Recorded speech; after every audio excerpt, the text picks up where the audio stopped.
আমি একজন ২২ বছরের তরুণী নর্তকী। আমার নাম নাফিসা পারভীন।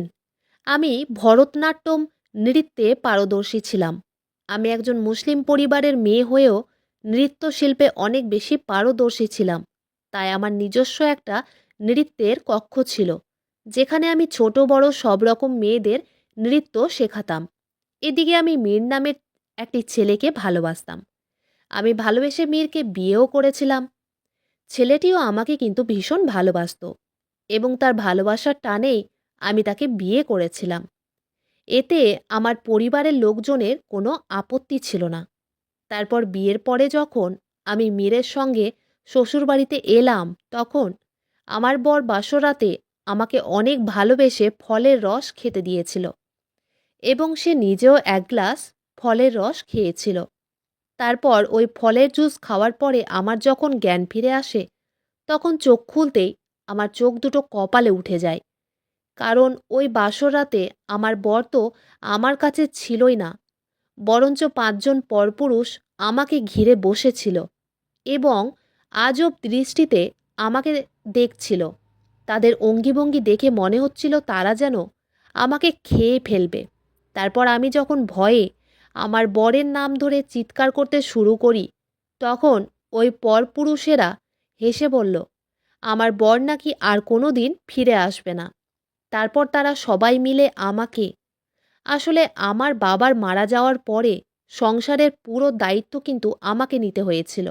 কারণ আমার ভাই তখন পড়াশোনায় মগ্ন ছিল। সে যেহেতু পড়াশোনায় ভীষণ ভালো ছিল, তাই আমি তার পড়াশোনায় কোনো রকম ক্ষতি হতে দিতে চাইনি। তার ইঞ্জিনিয়ারিং পড়ার খুব ইচ্ছে ছিল। আমার ভাই অনেক মেধাবী ছাত্র ছিল বলে আমিও তার জন্য কষ্ট করে টাকা ইনকাম করে তার পড়াশোনায় খরচ করে দিতাম। এদিকে আমার মা বাড়িতে বসে খাবার হোম ডেলিভারি করত। কাস্টমারদের পছন্দের খাবার দাবার রান্না করে সময় মতো তাদের বাড়িতে পৌঁছে দিয়ে আসতো এবং সেখান থেকে আমার মা কিছু টাকা ইনকাম করে নিত এবং মায়ের ইনকাম করা টাকা দিয়ে আমাদের সংসার চলতো। এইভাবে বেশ কিছুদিন চলার পরে একদিন হঠাৎ করে আমার নাচের ক্লাস কিন্তু বন্ধ হয়ে যায়। কারণ কিছু মানুষ ছিল যারা চাইতো না যে আমি নাচের ক্লাস করাই। তাই তারা আমার ছাত্রীদের অনেক বিরক্ত করত, আর তার জন্য আমার নাচের ক্লাসটাও বন্ধ হয়ে যায় এবং আমার ইনকাম করার সেই রাস্তাটাও বন্ধ হয়ে যায়। আর আমার ইনকাম বন্ধ হয়ে যাওয়ায় আমি অনেক বেশি চিন্তিত ছিলাম যে এবার আমি কিভাবে আমার ভাইয়ের পড়াশোনার খরচ তুলব। ঠিক ওই সময় আমার দূর সম্পর্কের এক চাচা আমাদের বাড়িতে আসে। আমাদের সেই দূর সম্পর্কের চাচাকে দেখা মাত্রই আমরা অনেক খুশি হয়েছিলাম, কারণ একমাত্র উনিই তো ছিলেন যিনি বাবার মারা যাওয়ার পরে অন্ততপক্ষে আমাদের খোঁজ খবরটুকু নিতেন। উনি সেদিন অনেক খুশি হয়ে আমার মাকে ও আমাকে বললেন, আমাদের জন্য নাকি একটা খুশির খবর আছে। তারপর উনি বললেন, আমার জন্য নাকি একটা ভালো জায়গা থেকে কাজের অফার এসেছে। এটা অনেক বড় ইভেন্ট আছে। সেখানে নাকি একবার জয়েন করতে পারলে অনেক টাকা পাওয়া যাবে এবং আমি যেহেতু নাচে অনেক বেশি পারদর্শী ছিলাম, তাই আমার চাচা খুব ভালোভাবেই জানতো যে তারা আমাকে খুব সহজেই এই কাজে নির্বাচিত করবে। তার ২ দিন পরে আমি যখন খুব খুশি হয়ে চাচার সঙ্গে শহরে আসি, তখন ওই ইভেন্টের যিনি মালিক ছিলেন, উনার সঙ্গে আমি ও চাচা দেখা করেছিলাম এবং ওই মালিক আমার মাথা থেকে পা পর্যন্ত খুব ভালোভাবে দেখে বলেছিল, আজ সন্ধেবেলায় আমার বাকি মেয়েদের সঙ্গে তুমিও ভালোভাবে সেজেগুজে তৈরি হয়ে থাকবে এবং সেখানে গিয়ে নিজের নৃত্যকলা দেখাবে। আমি তখন ওই মালিককে বলেছিলাম, আমাকে এখানে নাচের পরীক্ষা দিতে হবে তো? তখন ওই মালিক আমাকে বলেছিল, কোনো পরীক্ষা-টরীক্ষা দিতে লাগবে না। সন্ধেবেলায় তৈরি হয়ে থাকবে। এই কথা বলে উনি ৮,০০০ টাকা আমার হাতে অগ্রিম দিয়ে বলেছিলেন, এটা হচ্ছে তোমার ১ম একটা ইভেন্টের অগ্রিম টাকা। একটা ইভেন্টের জন্য ৮,০০০ টাকা দেখে তো আমি খুব খুশি হয়েছিলাম এবং আমার চাচা আমার মাথায় হাত বুলিয়ে দিয়ে বলেছিল, দেখলি তো তোকে কত ভালো জায়গায় আমি কাজ দিয়েছি। তারপর সেদিন সন্ধেবেলায় যখন আমি বাকি মেয়েদের সঙ্গে তৈরি হচ্ছিলাম, তখন জানি না কেন আমার মনে একটু খটকা লেগেছিল। কারণ বাকি যে মেয়েরা ছিল তারা আমাকে দেখে বলেছিল, আরে নাফিসা, চিন্তা করিস না, শুধুমাত্র কোমর দুলাতে পারলেই তো কাজ, এর থেকে বেশি আর কিছুই লাগবে না, তাই চিন্তার কোনো কারণ নেই। সেদিন যেহেতু আমার প্রথম ইভেন্ট ছিল তাই আমি একটু ভয়ে ছিলাম, কিন্তু আমার সঙ্গে বাকি যে ৩টে মেয়ে ছিল তারা আমার মনে সাহস দিয়েছিল। কারণ আমি আগে বাচ্চাদের একটা কক্ষে নাচ শেখাতাম, কিন্তু আমি কখনো কোনো ইভেন্টে গিয়ে নিজে নাচ করিনি। তারপর আমরা যখন ৪ জনে তৈরি হয়ে গেছিলাম তখন আমাদের দেহরক্ষী আমাদেরকে ডেকে বলল, তোমরা তাড়াতাড়ি নিচে চলে এসো, গাড়ি চলে এসেছে। ওই দেহরক্ষীর নাম ছিল মীর। তারপর আমাদের দেহরক্ষী মানে মীর আমাদেরকে সেখানে নিয়ে গেছিল যেখানে আমাদের ইভেন্ট হওয়ার কথা ছিল। মীরের কাজ ছিল মেয়েদেরকে সঙ্গে করে নিয়ে যাওয়া, আবার মেয়েদেরকে সঙ্গে করে বাড়িতে নিয়ে আসা। কিন্তু যেখানে আমাদেরকে নিয়ে যাওয়া হয়েছিল সেখানে গিয়ে দেখি কোনো স্টেজ বা মণ্ডপ ছিল না। সেখানে তো অনেক ধনী ব্যক্তিরা ছিল যারা শুধু আমাদেরকেই বারবার ঘুরে ঘুরে দেখছিল, কিন্তু আমি সেখানে কোনো স্টেজ বা মণ্ডপ দেখতে পাইনি যেখানে আমরা নিজেদের নৃত্যকলা দেখাতাম। তারপর আমি যখন কোনো স্টেজ দেখতে পাইনি তখন বাকি মেয়েদেরকে জিজ্ঞেস করলাম যে এখানে তো কোনো স্টেজ বা মণ্ডপ নেই। তখন আমার সঙ্গে থাকা বাকি মেয়েরা যা বলেছিল সেটা শুনে তো আমার মাথা পুরো ঘুরে উঠেছিল। আসলে ওই মেয়েরা বলেছিল, আরে নাফিসা, কোনো স্টেজ লাগবে না, আমাদের তো এটাই কাজ যে বড়লোকদের সামনে কোমর দুলিয়ে টাকা ইনকাম করা। তখন আমার আর কোনো কিছুই বুঝতে বাকি ছিল না যে আমার চাচা আমাকে কোন জায়গায় কাজ করাতে নিয়ে এসেছে, এবং সেই জায়গায় কিন্তু আমার চাচা ও মালিকও উপস্থিত ছিল। তারপর আমি যখন সব কিছু জানতে পেরে অনেক রেগে গিয়ে মালিকের কাছে গিয়ে বলেছিলাম যে এই হচ্ছে আপনার ইভেন্ট, ইভেন্টের নাম করে এইসব নোংরা মানসিকতার লোকেদের সামনে আমি কিন্তু নাচ করতে পারবো না। ইভেন্টের নাম করে আপনি তো আমার সঙ্গে ছলনা করেছেন। আমার সব কথা শুনে মালিক তখন অনেক বেশি রেগে গিয়ে আমার চাচাকে ডেকে বলেছিল, তোমার ভাতিজিকে ভালো করে বুঝিয়ে বলো যাতে সে এখানে কোনো রকম ঝামেলা না করে, কারণ এখানে সব বড়লোক কাস্টমাররাই আছে। আমার চাচা তখন আমাকে নিজের কথার জালে ফাঁসানোর অনেক চেষ্টা করেছিল, এটা বলে যে আমি যদি এই কাজটা ছেড়ে দিই তাহলে আমার ভাইয়ের পড়াশোনার টাকা কোথা থেকে আসবে। আমি তখন মালিক ও আমার চাচাকে বলেছিলাম, আমি অন্য কোনো কাজ করব তাও ভালো, কিন্তু আমি এই ধরনের নোংরা লোকেদের কাছে নোংরা কাজ করতে পারবো না এবং নিজের মান সম্মান নষ্ট করতে পারবো না। আমি এইসব লোকেদের সামনে নাচব না। তখন মালিক অনেক রেগে আমাকে বলেছিল, তাহলে আমার ৮,০০০ টাকা আমাকে এক্ষুনি ফেরত দে আর বেরিয়ে যা আমার এখান থেকে। তোর মতো আমি অনেক মেয়ে পেয়ে যাব। তারপর আমি আমার ব্যাগ থেকে ৮,০০০ টাকা বের করে মালিকের হাতে দিয়ে সেখান থেকে রাগ করে পরের দিন সকালবেলাতেই বাড়ি ফিরে চলে এসেছিলাম। এবং সেদিন আমার মন মেজাজ কিন্তু খুবই খারাপ ছিল, কারণ আমি চাচার উপর ভরসা করে উনার সঙ্গে গেছিলাম, কিন্তু উনি তো আমাকে অন্য কাজেই নিযুক্ত করেছিলেন, যেই কাজে মেয়েদের মান সম্মান বলে কিন্তু কিছুই থাকে না। কারণ ওই ধরনের কাজে যে কোনো সময়ে যে কোনো মুহূর্তেই কিন্তু যে কোনো লোক মেয়েদের শরীরেও স্পর্শ করতে পারে, এবং এতে আমরা কিছু বলতেও পারবো না। আর আমার কাছে তো আমার মান সম্মানটাই অনেক মূল্যবান ছিল, তাই আমি টাকাটাকে সাইডে রেখে নিজের মান সম্মানের কথা ভেবে ওই কাজ ছেড়ে নিজের বাড়ি ফিরে চলে এসেছিলাম। বাড়ি ফিরে আসা মাত্রই আমার ভাই অনেক খুশি হয়ে আমাকে জিজ্ঞেস করলো, আপু, তোমার প্রথম ইভেন্টটা কেমন হলো? ঠিক ওই সময় আমার ভাই ও মাকে কিছু বলার আগেই কিন্তু আমাদের বাড়ির সামনে কিছু লোক জড়ো হয়েছিল এবং আমার মাকে কিন্তু উল্টো পাল্টা কথা বলছিল। তারপর আমরা সবাই যখন বাড়ির বাইরে আসি, তখন দেখি ৫-৭ জন লোক আমাদের বাড়ির বাইরে দাঁড়িয়েছিল।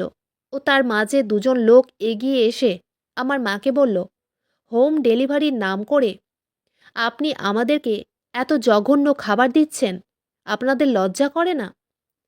আমরা টাকা দিয়ে তোমাদের কাছ থেকে খাবার কিনে খাই, তার বদলে তোমরা আরশোলা দেওয়া ভাত ও তরিতরকারি আমাদের খাইয়ে মেরে ফেলার ধান্দা শুরু করেছ। আজকের পর থেকে কিন্তু আমরা কেউ তোমাদের কাছ থেকে আর হোম ডেলিভারি বা তোমাদের কাছ থেকে কোনো খাবার কিনে খাবো না।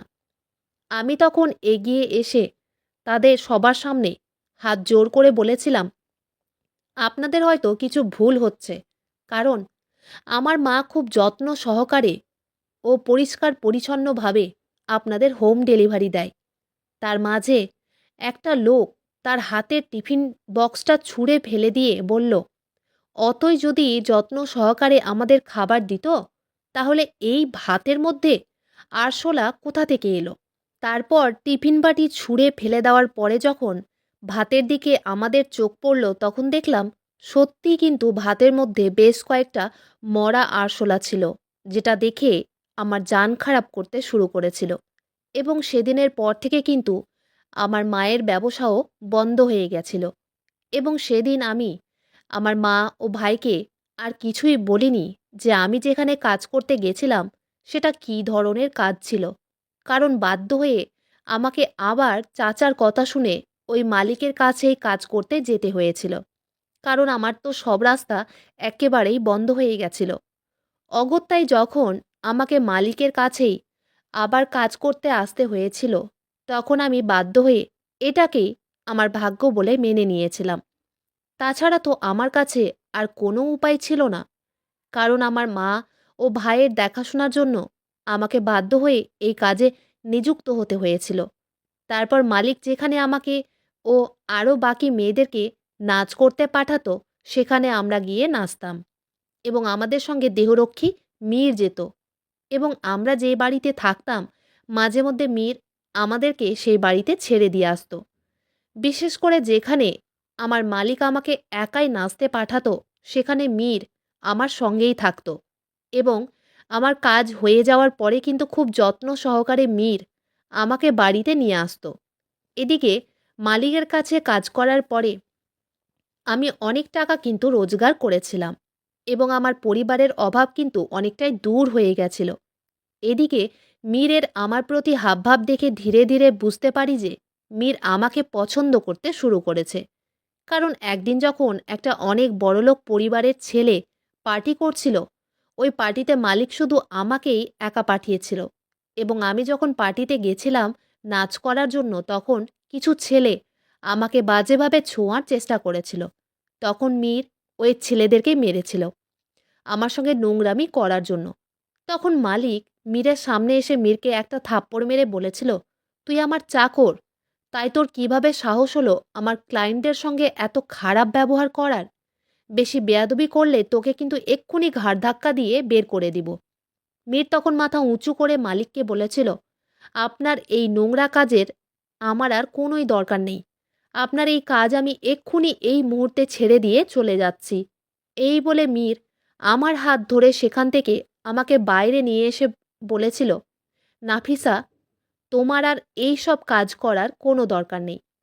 আমি তখন মীরকে জিজ্ঞেস করেছিলাম, তুমি আমার ব্যাপারে এত ভাবছো কেন? তুমি আমার এত যত্ন কেন করছো? আমি তো তোমার কেউ নয়। মীর তখন আমার চোখের দিকে তাকিয়ে বলেছিল, নাফিসা, অনেক দিন থেকেই ভাবছি তোমাকে একটা কথা বলবো, কিন্তু আমার সাহস হয়নি। কিন্তু আজ আমি তোমাকে সেই কথাটা বলবো। তারপর মীর আমাকে বলেছিল সে নাকি আমাকে অনেক ভালোবাসে ও আমাকে বিয়ে করতে চায়। এদিকে সে যখন আমার কেয়ার করতো, তখন আমার খুব ভালো লাগতো এবং আমিও মনে মনে তাকে পছন্দ করে ফেলেছিলাম। তাই আমিও তাকে বিয়ে করতে রাজি হয়েছিলাম। এবং তার ২ দিন পরেই মীর আমার মায়ের সঙ্গে দেখা করে বলেছিল, আমাকে বিয়ে করে নাকি সে আমাকে নিয়ে বিদেশে চলে যাবে এবং এটাও বলেছিল যে সেখানে গিয়ে আমরা দুজন মিলে কাজ করব ও যা টাকা রোজগার হবে সেটার কিছু অংশ আমার মা ও ভাইকে দিয়ে পাঠাবো, যাতে তাদের অসুবিধে না হয়। কারণ বিয়ের আগে আমি মীরকে বলেছিলাম যে আমি কিন্তু বিয়ের পরেও কোনো ছোটোখাটো কাজকর্ম করে আমার মা ও ভাইয়ের দেখাশোনা করব। মীর তখন আমাকে বলেছিল, নাফিসা, তোমাকে কোনো চিন্তা করতে হবে না, আমি তোমার সঙ্গে আছি এবং তোমার মা ও ভাইয়ের দায়িত্ব আজকের পর থেকে আমার ঘাড়ে। কারণ আমি তো অনাথ, আমার তো কেউ নেই, তাই আজকের পর থেকে তোমরাই আমার সব। তারপর আমি ও মীর আমাদের বাড়িতে মৌলানা সাহেবকে ডেকে আমরা একে অপরকে কবুল করেছিলাম এবং আমার মা ও ভাই মীরের সঙ্গে দেখা সাক্ষাৎ করে ভীষণ খুশি ছিল। এবং আমি যেহেতু মীরের ব্যাপারে সব কিছু আমার মা ও ভাইকে আগেই বলেছিলাম যে মীর কিভাবে আমার খেয়াল রাখতো, তাই আমার মা ও ভাই আমার জন্য খুব খুশি ছিল। তারপর বিয়ের দিন রাতে যখন মীর আমাকে নিয়ে বিদেশে যাওয়ার জন্য শহরের দিকে রওনা দেয়, তখন সেদিন রাতে আমরা কিন্তু একটা হোটেলেই ছিলাম এবং সেদিন আমার বাসর রাত ছিল এবং আমি নিজের ভালোবাসার মানুষটিকে পেয়ে খুব খুশি ছিলাম। ভেবেছিলাম এবার হয়তো আমার জীবনের সব দুঃখ কষ্ট দূর হয়ে গেছে, কিন্তু স্বপ্নেও ভাবতে পারিনি যে আমার সঙ্গে এতটা খারাপ হবে। কারণ বাসরাতে আমার বর মীর যখন আমার কাছে আসে তখন সে আমাকে খুব ভালোবেসে এক গ্লাস ফলের রস খেতে দেয় এবং সে নিজেও এক গ্লাস ফলের রস খায়। ফলের রস খাওয়ার পরে জানি না আমার কি হয়েছিল, কারণ আমি যখন চোখ খুলি তখন আমার পায়ের তলা থেকে যেন মাটি সরে যায়। কারণ আমার পাশে আমার বর নয়, একজন পর পুরুষ শুয়েছিল এবং আমি যেই পরিস্থিতিতে ছিলাম সেটা দেখে আমি স্পষ্ট বুঝে গেছিলাম যে আমার সঙ্গে কিন্তু সব কিছু হয়েছে। কিন্তু আমার আগের রাতের কোনো কথাও কোনো কিছুই মনে ছিল না। তারপর যখন ভালো করে চোখ খুললাম তখন দেখলাম আমি তো একটা আলাদা জায়গায় আছি। তারপর আমি যখন অনেক বেশি ভয় পেয়ে ও ঘাবড়ে গিয়ে তাড়াতাড়ি বিছানা থেকে উঠে নিজের গায়ের জামাকাপড় ঠিক করে বাইরে গিয়ে আমার বরের নাম ধরে ডাকাডাকি শুরু করলাম, তখন দেখলাম সেখানে অনেক মহিলা ও মেয়েরা ছিল এবং আমি যখন একটা মহিলাকে জিজ্ঞেস করলাম যে এই জায়গাটা কোথায়, তখন সে আমাকে ওই জায়গাটার ব্যাপারে যা বলেছিল সেটা শুনে তো আমার পায়ের তলা থেকে মাটি সরে গেছিল। তারপর আমি যখন তাড়াহুড়ো করে ওই সিঁড়ি দিয়ে নিচে নামলাম তখন দেখলাম আমার বর একটা মোটাসোটা মহিলার সঙ্গে বসেছিল এবং ওই মহিলাটি আমার মায়েদের সমবয়সী হবে। তারপর আমি যখন বরকে দেখতে পেয়ে বললাম, মীর, আমরা এখানে কি করছি? বর তখন আমাকে কোনো কিছু না বলেই ওই মোটা মহিলার কাছ থেকে 10 লক্ষ টাকা নগদ হাতে নিয়ে আমাকে সেখানেই ফেলে চলে যাচ্ছিল। তখন আমি কেঁদে কেটে আমার বরের হাতে পায়ে ধরে বললাম, তুমি কিভাবে আমার সঙ্গে এরকম করতে পারলে? তুমি আমাকে ঠকিয়েছ। বর তখন আমাকে দূরে সরিয়ে দিয়ে বলল, টাকার জন্য তো আমি সব কিছুই করতে পারি, আমার তো এটাই কাজ এবং আমার সঙ্গে তোমার চাচাও জড়িত আছে এবং তোমার সঙ্গে এতদিন পর্যন্ত যা কিছু ঘটেছে সব তোমার চাচাও আমি মিলে করেছিলাম। তোমাকে আমি আমার ভালোবাসার জালে ফাঁসিয়ে আজ আমি 10 লক্ষ টাকা ইনকাম করেছি। এই বলে আমার বর আমাকে সেখানে একা ফেলেই চলে যায়। বরের সামনে হাত জোর করে অনেক অনুরোধ করেছিলাম সে যাতে আমাকে ওই রকম নোংরা জায়গায় ফেলে না যায়, কিন্তু সে আমাকে ওখানে রেখে চলে গেছিল। কিন্তু আমি হার মানিনি। আমি ভেবেই নিয়েছিলাম যে যেমন করেই হোক আমাকে এই নোংরা জায়গা থেকে বেরোতেই হবে। কারণ আমার বর ও চাচা মিলে আমাকে এমন জায়গায় রেখে দিয়ে গেছিল যে সেখানে মেয়েদেরকে দিয়ে ব্যবসা করানো হতো। তাই সেদিন রাত্রিবেলায় চুপচাপ অনেক কষ্ট করে লুকিয়ে ছাদের উপরের তালা ভেঙে দোতলা থেকে নিচে নেমে সেই জায়গা থেকে পালিয়ে আমি নিজের বাড়ি ফিরে এসেছিলাম এবং বাড়ি আসার পরে আমার মা ও ভাইকে আমার চাচা ও বরের ব্যাপারে সবকিছু সত্যি কথা বলেছিলাম। তারপর পুলিশের কাছে গিয়ে আমার বর ও চাচাকে শাস্তি দিয়েছিলাম। এখন আমার বর ও চাচা আমার সাথে অনেক বেশি জুলুম করার অপরাধে জেলে আছে। এখন আমি বাড়িতেই আবার নাচের ক্লাস শুরু করেছি। আমি কিন্তু ভেঙে পড়িনি। একটা মানুষকে ভরসা করে আমি যে কত বড় ভুল করেছিলাম সেটা আমি এখন বুঝতে পারি। কিছু কিছু মানুষ কিভাবে পারে টাকার লোভে আর একটা মানুষকে নরকে ফেলে দিতে, সেটা হয়তো আপনারা এই গল্পের মাধ্যমেই অবশ্যই বুঝতে পেরেছেন। তাই কোনো মানুষকে চোখ বুজে বিশ্বাস করার আগে যাচাই করে দেখবেন। বন্ধুরা, আজকের গল্পটি এখানেই শেষ করছি। গল্পতে কোনো ভুল ত্রুটি থাকলে ক্ষমা করে দিবেন। গল্পটি ভালো লাগলে অবশ্যই লাইক, শেয়ার, সাবস্ক্রাইব করতে ভুলবেন না। ধন্যবাদ।